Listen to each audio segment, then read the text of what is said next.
Salam saudara dari Jemaat Anugerah di Bandung.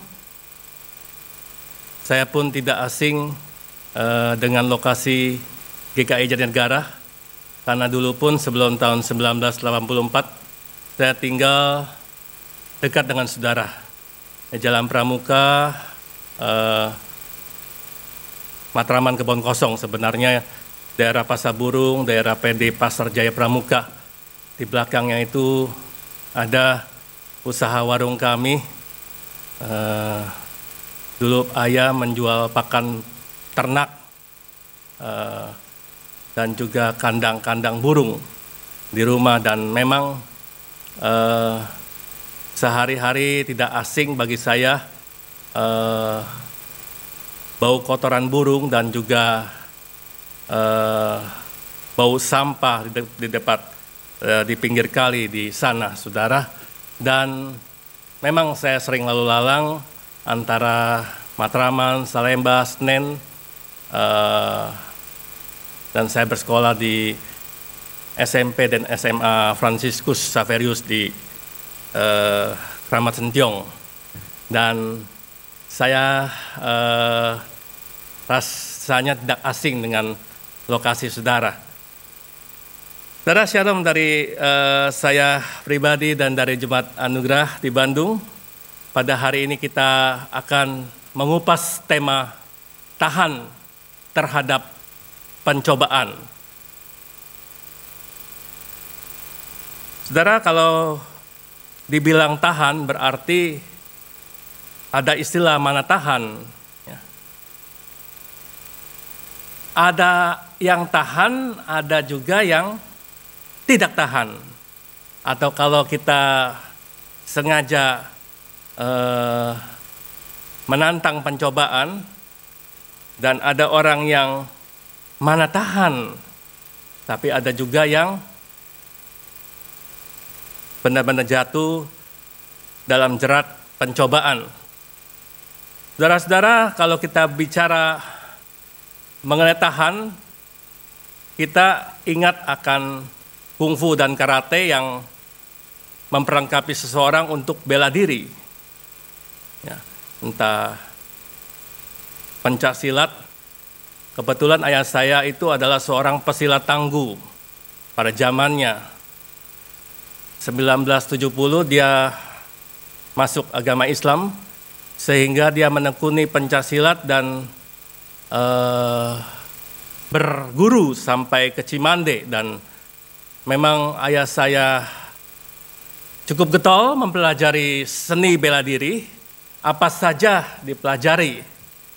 Barangkali dia belum menemukan ilmunya Ip Man, atau belum juga mengenal martial arts, kungfu belakangan ini. Tetapi pada waktu itu dia cukup tangguh. Salah satunya adalah debus. Debus yang diambil saudara untuk menakut-nakuti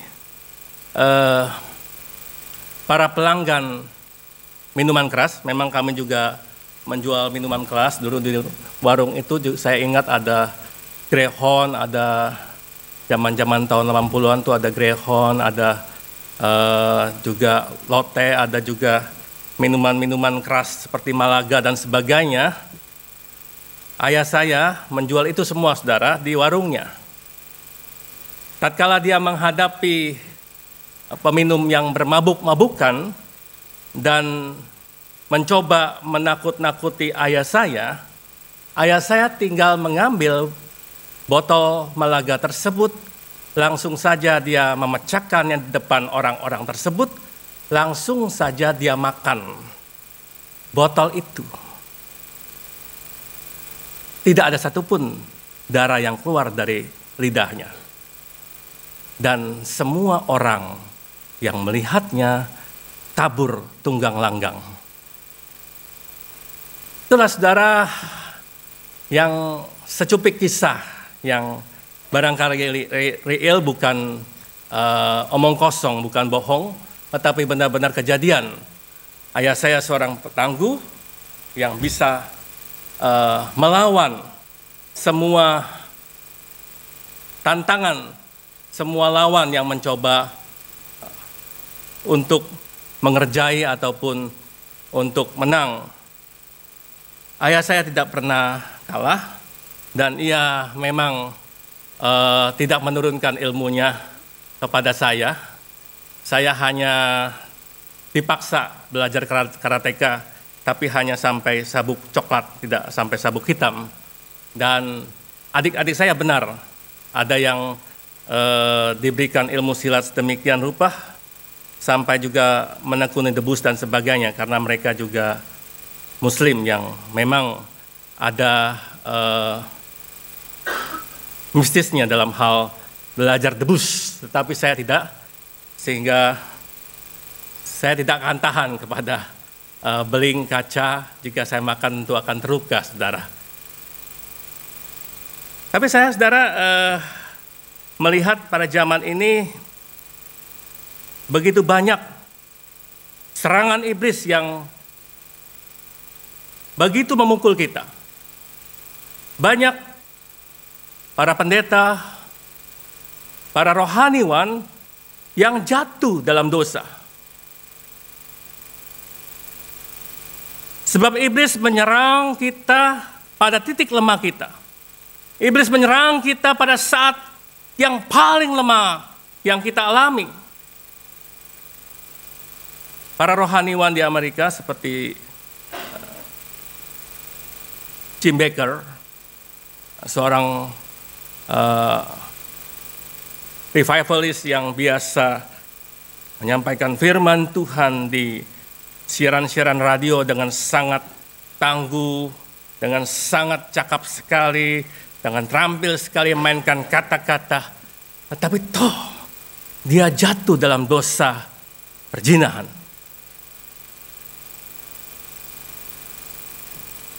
Banyak saudara saya melihat rohaniwan jatuh di dalam dosa-dosa seks dan perzinahan. Sesuatu yang barangkali tabu bagi sebagian orang. Barangkali itu merupakan hal yang menjijikkan, apalagi bagi orang-orang yang disebut rohaniwan. Tetapi akhirnya mereka pun jatuh, terjerat dalam dosa yang demikian.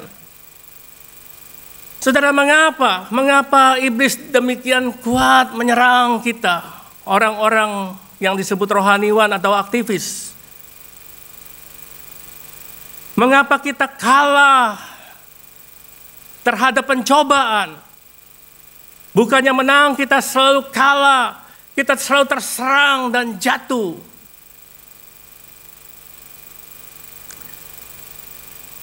Saudara, kalau kita lihat pencobaan di padang gurun,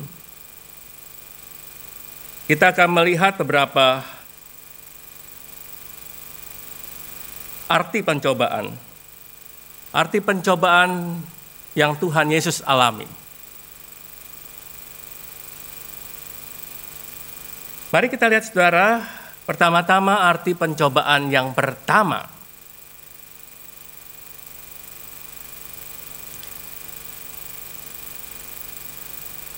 Yang pertama, saudara, Tuhan Yesus dicobai untuk tidak mempercayai Bapa, melainkan percaya kemampuan diri sendiri dengan cara sendiri. Bagaimana kiatnya, saudara, agar kita tahan, agar kita bisa membela diri terhadap pencobaan yang demikian?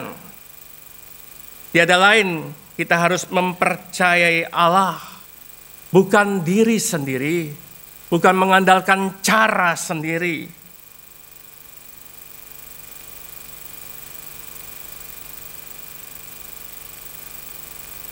Saudara, Tuhan Yesus lebih mementingkan hal rohani ketimbang hal jasmani.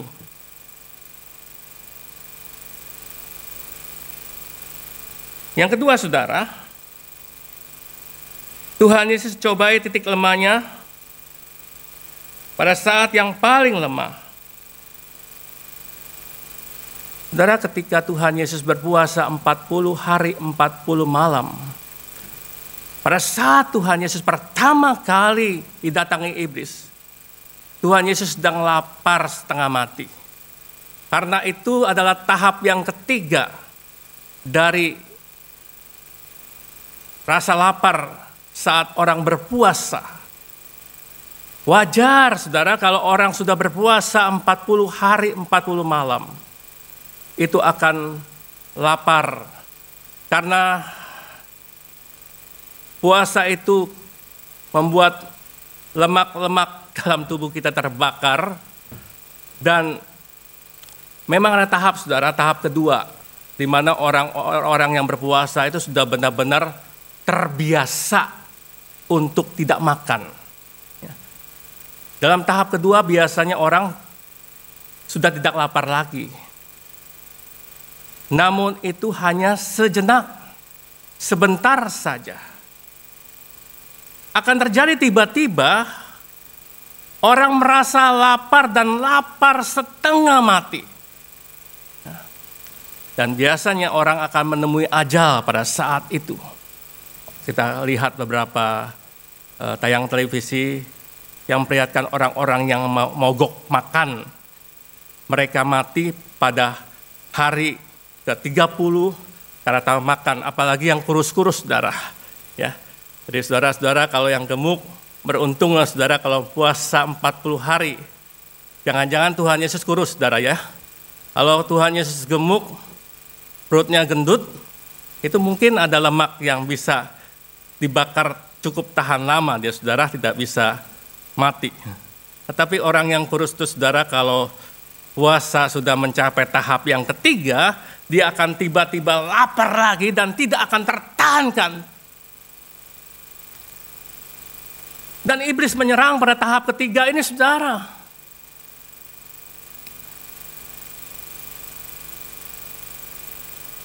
Makan adalah titik lemah Tuhan Yesus pada saat itu. Banyak penafsir mengatakan Tuhan Yesus tidak berpuasa minum. Ya. Dia masih minum. Tapi di padang pasir pun menemui air juga cukup sulit, saudara. Barangkali ada oasis, barangkali ada tumbuh-tumbuhan, pohon korma dan sebagainya yang bisa mengambil air dari pohon korma, dan tetapi tidak bisa makan. Barangkali hanya setetes embun yang ada, tetapi tidak makan saja saudara sudah setengah mati. Pada titik lemah itu saudara, Tuhan dicobai. Dan pada saat yang paling lemah, saat tahap ketiga itu saudara, Tuhan Yesus dicobai. Kalau dia bukan Tuhan, kalau dia tidak memberi contoh kepada saudara dan saya, dia tentu akan kalah. Tapi karena dia adalah Tuhan dan dia memang memberikan contoh teladan untuk kita sekalian, saudara, dia mempercontohkan bagaimana kemenangan terhadap pencobaan yang sedemikian radikal, saudara. Tuhan Yesus segera menghardik iblis dan mengatakan, perintah Allah, firman Allah, kehendak Allah, sesuatu yang rohani lebih penting daripada sesuatu yang jasmania. Tuhan Yesus menang dalam hal tersebut. Ia dicobai pada titik lemah, pada saat yang paling lemah. Tetapi dia bisa mengatasinya, melawannya dengan sadar akan titik lemahnya. Saudara, bagaimana kita menyadari titik lemah kita, saudara? Tergantung otentik kita. Tergantung kita itu munafik atau maksim menyimpan sesuatu. Barangkali di hadapan orang lain kita terlihat baik-baik saja, tanpa ada orang yang mencurigai kita akan jatuh dalam dosa seks, dosa percabulan, dosa perjinahan. Tetapi saudara, yang tahu adalah Tuhan dan saudara sendiri. Kadangkala kita masih lemah, kita menutupi dosa kita. Kita tidak pernah mengakui kepada para pejabat rohani atau konselor atau pendeta. Kita menyimpan sendiri pergumulan kita dengan dosa kita. Kita tidak pernah mengakuinya dan berani mengatakan, aku tahan terhadap hal itu. Nggak mungkin aku jatuh dalam dosa seks, dosa perzinahan. Karena aku adalah pejabat rohani. Aku pendeta, mana mungkin jatuh dalam hal itu. Barangkali kita masih menyombongkan diri, kita angku. Kita tidak berani otentik terhadap kelemahan kita.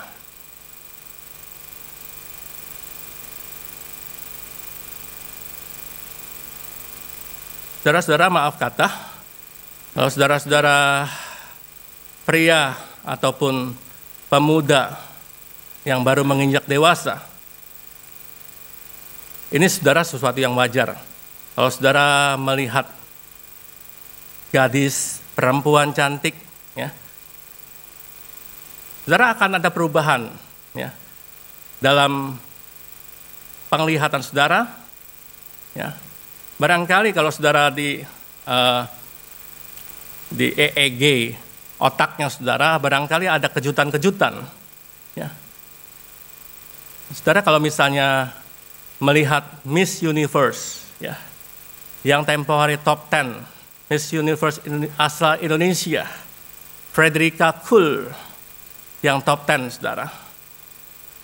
Saudara coba lihat Instagramnya, saudara boleh lihat videonya ketika dia menangkan 10 besar, ya, terpilih sebagai ratu kecantikan 10 yang top 10, saudara. Saudara ketika melihat, saudara, responnya bagaimana? Adakah rasa tertarik?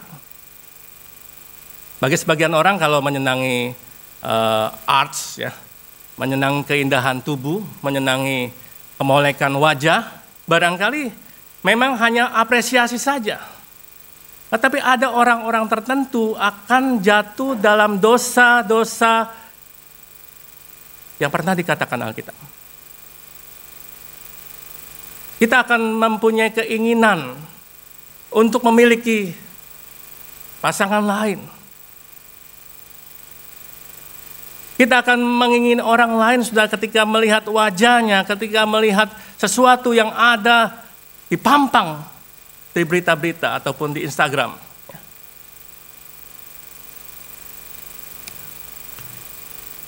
Dan itu memang pencobaan, saudara.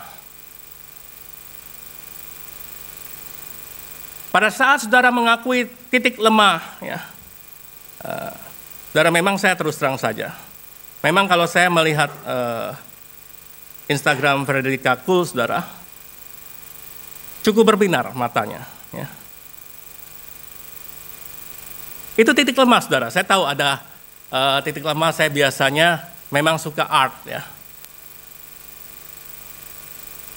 Dan kalau saudara punya titik lemah demikian, kita berusaha untuk menjaga diri, kita waspada, jangan sampai jatuh kebablasan, saudara. Saudara bukan hanya melihat, tetapi juga mengingini. Barangkali kalau orang yang ada, saudara akan selingkuh. Kita tahu di mana titik lemah kita. Dan iblis sering menyerang titik lemah kita itu pada saat yang sangat krusial, ya. Saat yang tepat iblis memakainya, ya. Misalnya saudara tatkala di rumah itu barangkali sering diomeli istri, ya. Saudara itu sering kali tidak pernah dipuja oleh istri, tetapi ketika di kantor selalu mendapat apresiasi dari sang sekretaris. Apakah saudara tidak tahan? Di sanalah iblis mencoba saudara.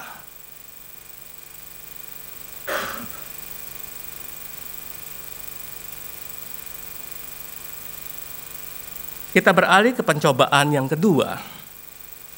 Yang pertama, Tuhan Yesus dicobai untuk terlalu mempercayai Bapa.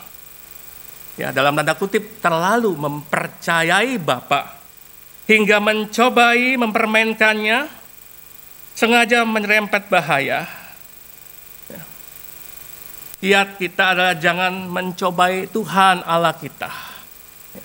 Jangan nyerempet bahaya sampai mencobai Tuhan Allahmu di dalam hidup sehari-hari.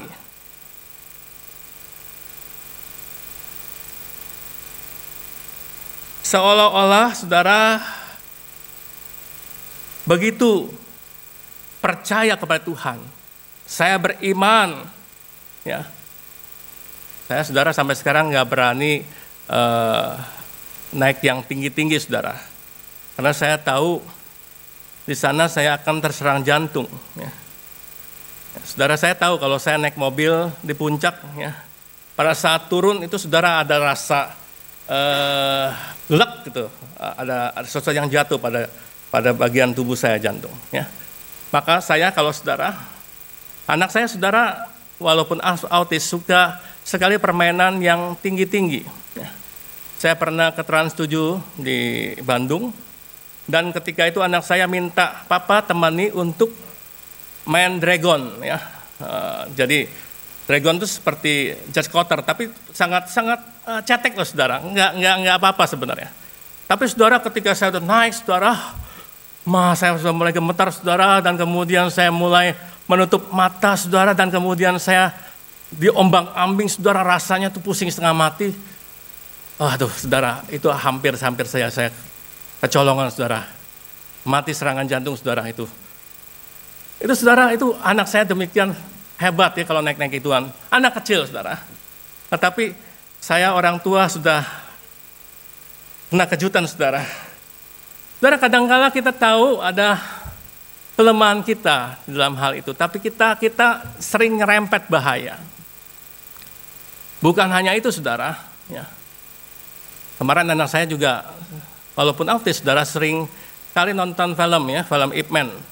Dia nonton film Ip Man 1, 2, 3, 4. 4 kan dia tahu Ip Man mati karena kanker kepala dan mulut, ya, kanker kepala dan leher. Dia pertama-tama di film pertama kemarin kita terbalik nonton 4, 3, 2, 1. Satu dilihat Ip Man suka ngerokok saudara. Langsung anak saya bilang, papa tuh lihat, itu akibat kankernya akibat Ip Man merokok. Ya. Jadi saudara, anak saya analisis sekali, dia melihat bahwa orang yang rokok nantinya akan kena kanker. Nyerempet bahaya ke sana saudara. Ya. Orang yang sering minum alkohol, lambungnya tidak baik, ya itu sesuatu yang wajar.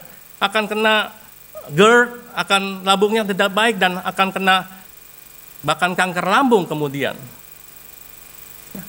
Sesuatu yang nyerempet bahaya. Ya. Ya, maka saya saudara kalau naik mobil di tol saudara, kecepatan mengikuti aturan 60 sampai 80 km per jam. Ya. Memang saya kadangkala di tol Cipali itu saudara naik sedan Altis yang istri saya biasa bawa, biasa naik Avanza yang biasa saja tahun 2006, kecepatan masih bisa ditahan 80, 90. Tapi saudara ketika naik Altis saudara, saya di pertama kali mencobai tol Cipali saudara, ke Cirebon, pada waktu itu tidak ada istri, tidak ada anak saudara. Wah itu kecepatannya saudara saya lihat kaget, 120. Wah bisa saudara terusin, bisa sampai Altis kan terus, bisa sampai 150, 160 bisa saudara terus. Tapi kemudian saya tahu, saya sudah melanggar, tetap ada 60 sampai 80. Saya bilang ini pan tolnya pan sepi, 100 pan masih wajar pan. Tetapi ada, karena jalan tol tersebut tidak baik, masih bergelombang. Dan kalau kita rodanya bermasalah sedikit saja saudara, itu akan timbul kecelakaan. Begitupun dalam hal sehari-hari saudara, banyak hal yang mencobai kita. Jangan sampai kita sengaja menantang hal tersebut. Dari sanalah saudara akan jatuh terkapar.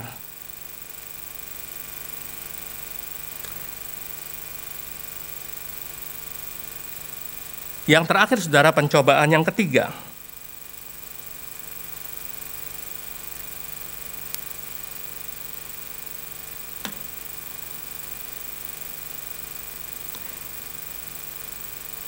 Yang ketiga ini, saudara, barangkali suatu visi atau penglihatan yang iblis perlihatkan kepada Tuhan Yesus.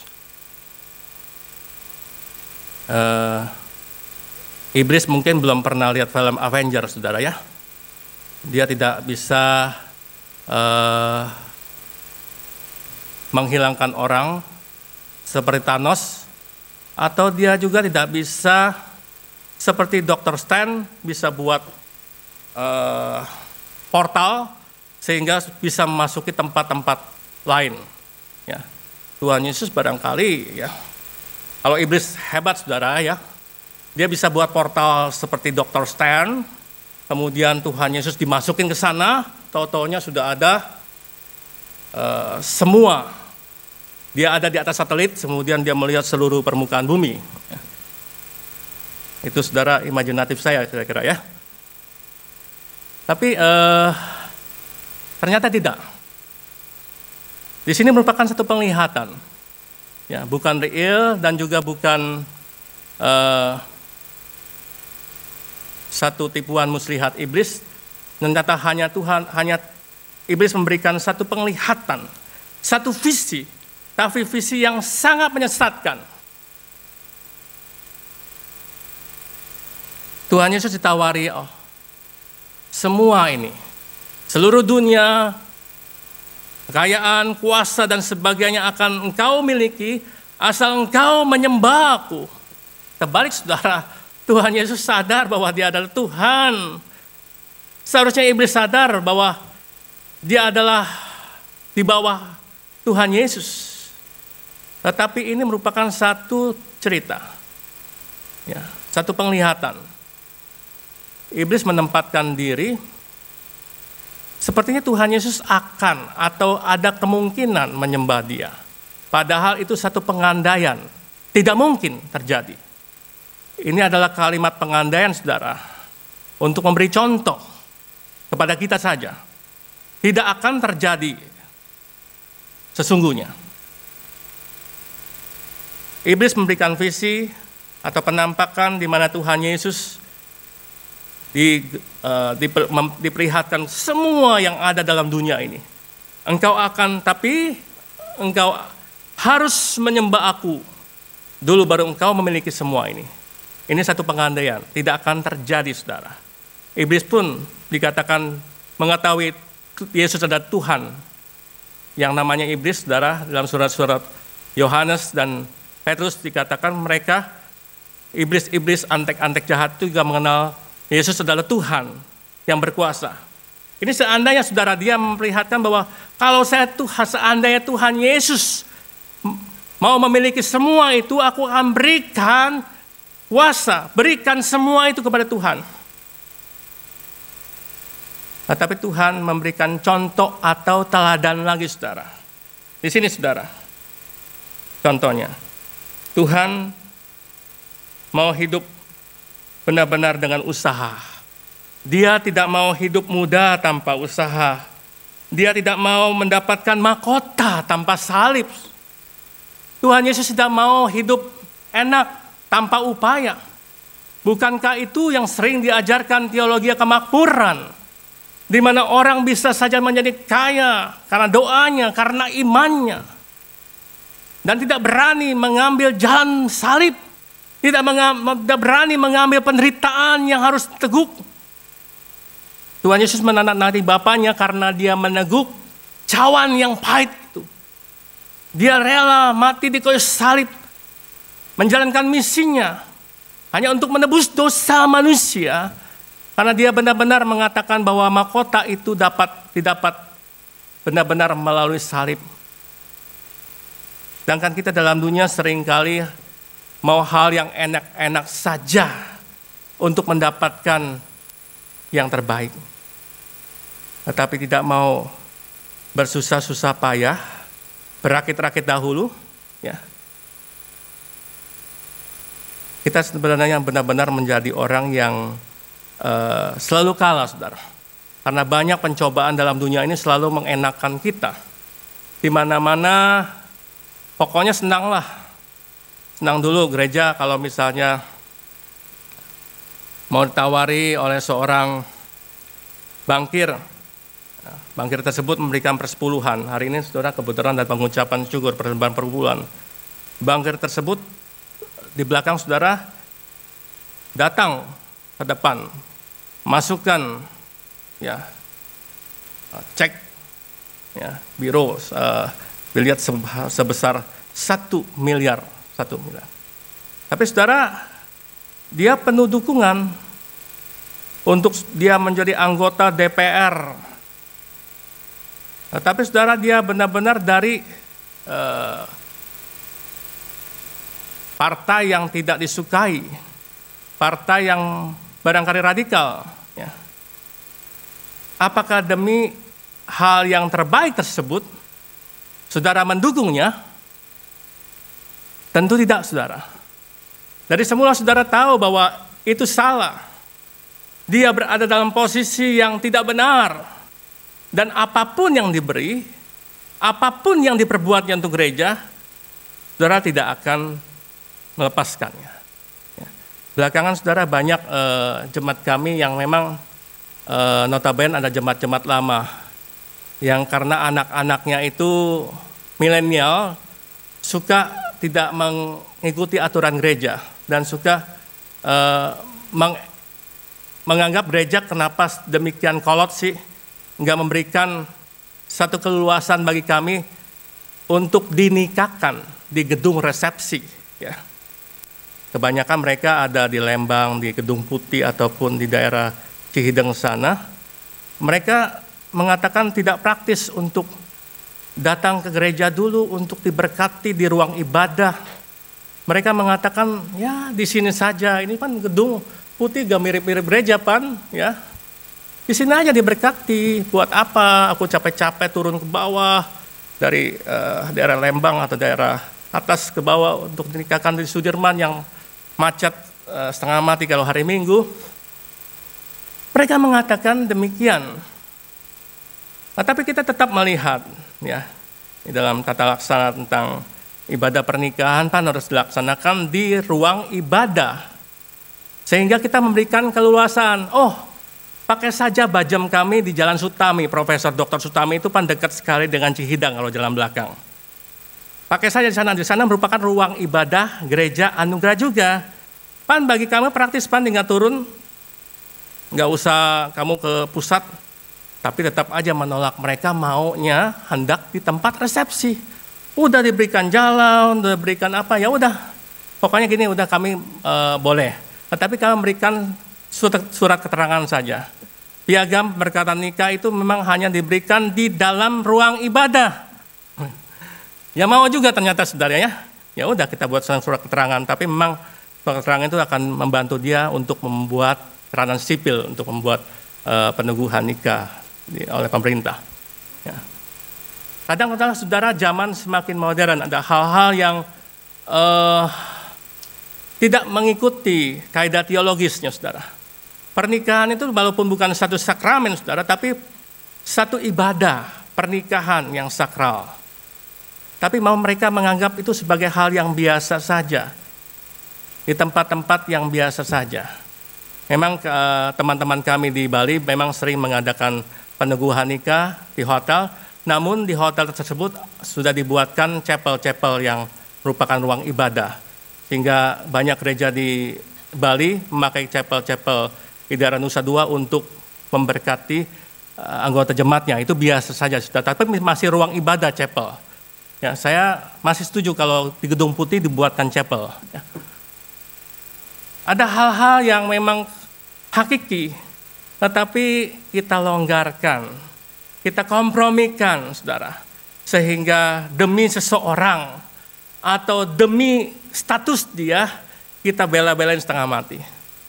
Bagi kami, walaupun dia punya showroom mobil terkenal di Bandung, bagi kami, walaupun dia anggota jemaat yang kaya, yang cukup berpengaruh, tapi tetap kami memperlakukan jemaat dengan sama rata. sesuai dengan tata laksana gereja, sesuai dengan firman Tuhan yang ada. Begitulah saudara, kita bisa mengambil semacam keleluasaan. Kita tidak terlalu ortodoks, tapi kita memberikan kemudahan bagi semua orang, namun juga jangan sampai melanggar prinsip-prinsip yang sudah Tuhan berikan. Kehendak Tuhan yang adil dan nyata. Mari saudara, kita berdoa bersama-sama untuk ketahanan kita, kewaspadaan kita, untuk hal-hal menghadapi cobaan dan godaan dosa.